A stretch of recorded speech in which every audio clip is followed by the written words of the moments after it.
Mali pwesto ng ilaw mo, dali ka dyan, multa ka dito ng magaga. Sakto, daing checkpoint ngayon. Welcome sa ating checkpoint serye.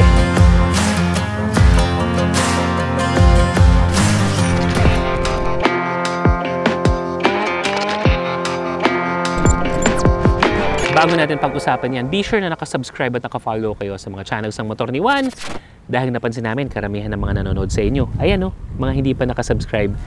Marami kayo makukuha mga updates and tips tungkol sa pagmundo ng pagmumotor. Maliit na bagay sa inyo, malaking bagay sa amin. Salamat ha! Panahon na naman ng ride ngayon mga brother. Ang ganda ng panahon, walang ulan-ulan. At bukod doon, dinagdagan pa ng malamig na simoy ng hangin. Kaya naman napakasarap bumiyahe. Karamihan sa atin naiengganyo mag-ride. At talaga namang nakakaengganyo magpunta sa iba't ibang magagandang lugar dito sa Pilipinas. Masarap din mag-ride kapag marami tayong mga dinadagdag na pampapogi o accessory sa kanya-kanyang mga motor natin. Pero ang lagi kong tip, kung ang iyong stock na gulong ng motor mo ay okay naman, ang unang-unang dapat mong i-upgrade ay ang ilaw. Marami na rin sa atin nagpapakabit ng mga auxiliary lights, mini driving light, pero hindi talaga alam yung guideline. Bago pa nila malaman, wala na penalty na sila, na fine na sila sa mga checkpoint na na-timingan nila. Yung iba naman nag-aalangan magpakabit ng ilaw sa kanya-kanyang mga motor kasi dahil nga sa takot sa multa. Ang pag-uusapan natin ngayon, ano nga ba ang tamang guideline sa pag-install ng mga ilaw na ganito sa mga motor natin. Pipilitin natin maging as accurate as possible when it comes to the LTO guidelines base sa mga recent memos or memorandum na kanilang inirelease para meron tayong solidong batayan. Una, bago natin puntahan yung mga upgrade sa ilaw or mga auxiliary lights na tinatawag natin, yung stock light muna tayo. Una mga brother, ang stock light talaga, dapat ang kulay niyan, it's either white or yellow. Bawal ang mga blinker mode at saka yung mga nakikita nyo, nagpapalit ng kulay ng asul, pula at iba pa, bawal yun. Pagdating naman sa tail light, dapat pula. Yung brake lights, dapat gumagana. Bawal din yung mga masyadong maraming bumbilya na magti-trigger ng ilaw kapag ikaw ay pumreno or kumbaga as is na nakailaw. Ang brake light, dapat ito lang yan, kulay pula. Pagdating naman sa signal light, ang accepted na color is yellow, orange, or tinatawag na amber. Parang yung meron sa Bergman EX natin ngayon. Yan yung standard na kulay at saka sa buong tail light at rear light natin, bawal ang blinker mode pa rin. Ngayon, punta naman tayo pagdating dun mismo sa mga auxiliary lights na usong-usong pinapakabit ng karamihang rider ngayon. Tulad na itong nakalagay sa Bergman version 1 natin, actually UAG dito, yung videographer natin.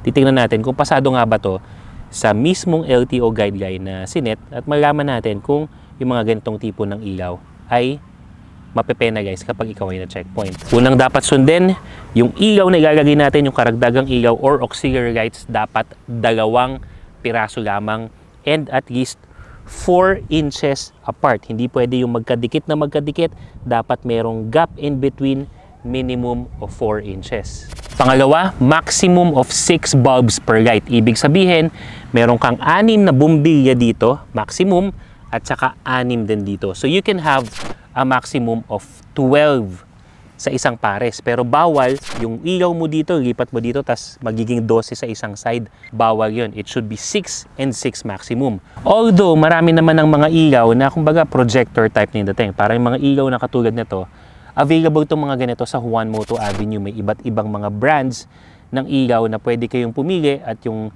iba dyan ay napatunayan ko na during our Libot Pilipinas or Philippine Loop noong 2023 na talagang hindi bumibigay. Juan Moto Avenue, bisita lang kayo dyan. Nonetheless, itong mga ganitong ilaw, projector lights type siya. Kumbaga, hindi na kailangan ng marami pang mga LED lights or bumbilya. Tag-isang malakas na wattage na lang ng ilaw. Pasok yung ganito. So, this is a perfect example. 2, 4 inches apart.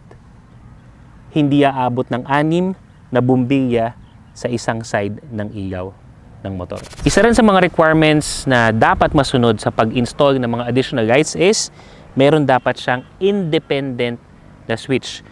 Alam naman na natin na karamihan ng mga motor ngayon na kapag in-on natin yan, automatic naka-on na rin yung headlight niya.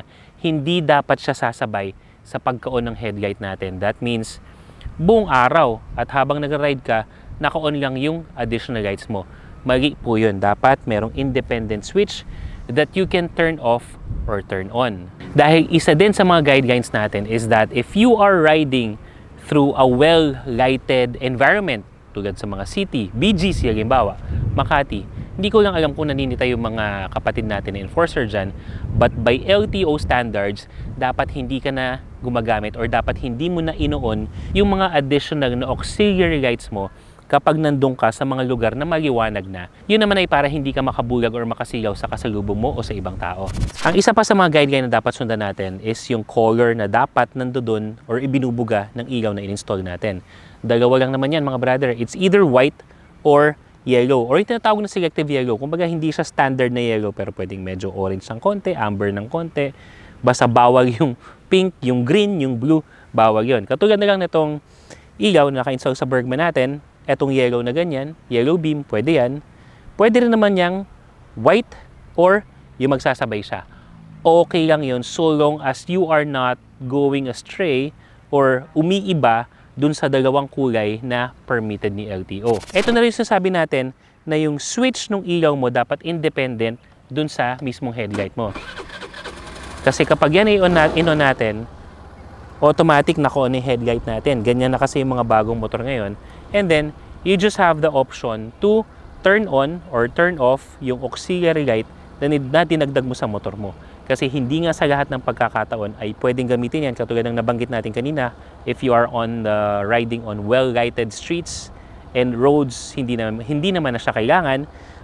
But at the same time, syempre, para mo-conserve mo rin yung energy ng motor because this also consumes power. Isa pa rin sa mga guidelines natin, dapat yung bracket kung saan kinakabit yung ilaw natin is stable, not subject to maximum vibration, at saka hindi siya talagang movable. Ibig sabihin, minimal yung risk na magagalagan dahil sa sobrang galaw.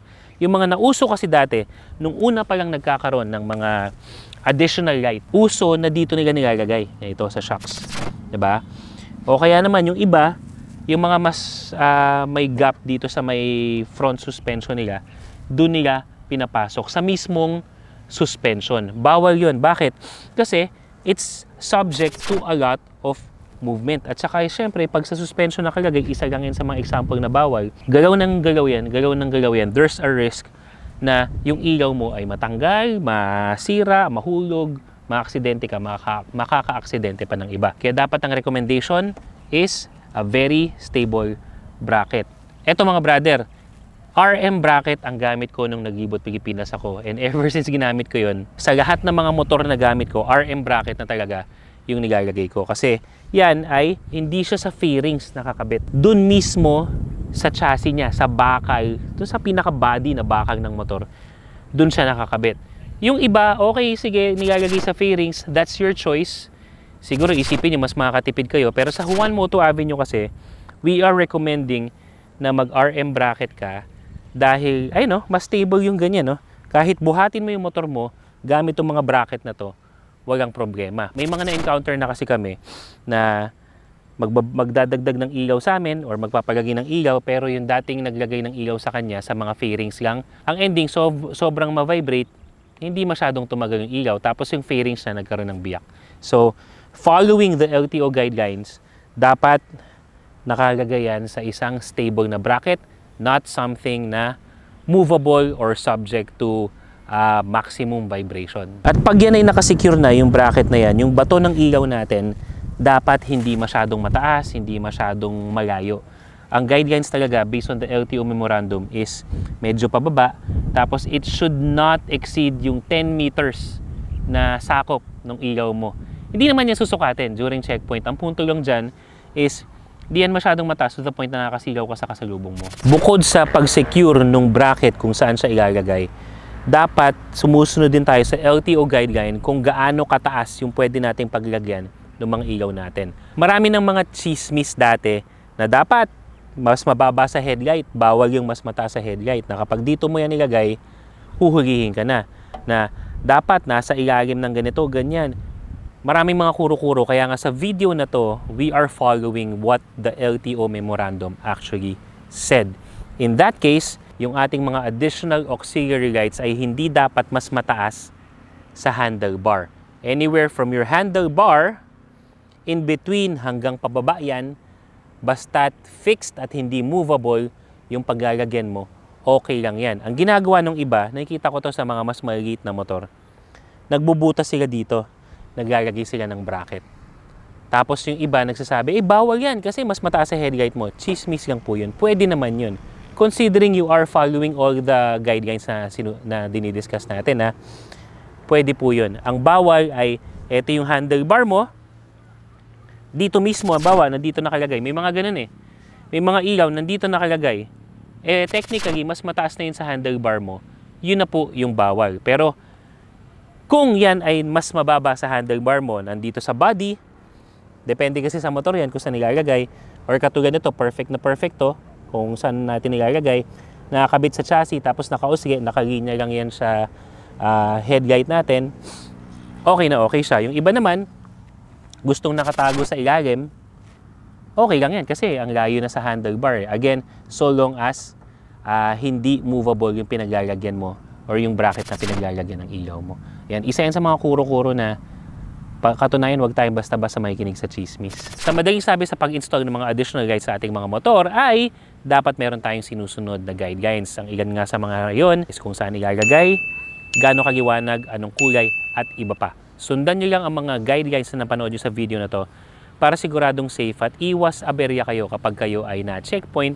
At more than that, mas ma-i-ensure natin na safe yung pagkakalagay nyo dahil yan ay secured at iwas abala din naman tayo at iwas disgrasya para din naman sa iba. Yan ang featured video natin ngayon mga brother. Ito pa lang ang umpisa ng ating checkpoint serye kung saan pinag-uusapan natin ng iba't ibang mga guidelines based sa LTO and governing bodies para maiwasan ang iba't ibang mga aberya kapag tayo ay nagmamotor. Para hindi ka magpaulit sa mga updates, be sure to follow lahat ng mga social media pages natin tulad ng TikTok, Instagram, YouTube, and Facebook. Ang stop naman ang hangin dito. See you next video.